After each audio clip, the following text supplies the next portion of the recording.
Pedana టికెట్ను TDP నేత మాజీ MLA Boragadda Vedavyas ఆశించారు. కానీ కాగిత కృష్ణప్రసాద్కు టికెట్ ఇచ్చారు. దీంతో వేదవ్యాస్ అసంతృప్తితో ఉన్నారు.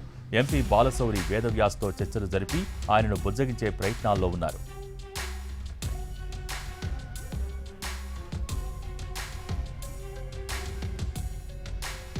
ఇక అవనిగడ్డలో మాజీ ఎమ్మెల్యే బుద్ధప్రసాద్ అభ్యర్థిత్వాన్ని వ్యతిరేకిస్తూ జనసేన పార్టీ నేతలు రాజీనామాలు చేస్తున్నారు.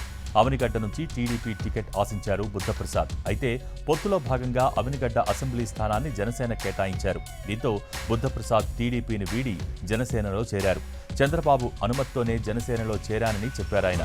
టికెట్ కోసం టీడీపీ నుంచి జనసేనలోకి వచ్చిన బుద్ధప్రసాద్ అభ్యర్థిత్వాన్ని ఆ పార్టీ లోకల్ క్యాడర్ వ్యతిరేకిస్తోంది. దీంతో వారితో చర్చలు జరిపేందుకు పార్టీ రాష్ట్ర కార్యదర్శి మండలి రాజేష్ను రంగంలోకి దించారు పవన్ కళ్యాణ్.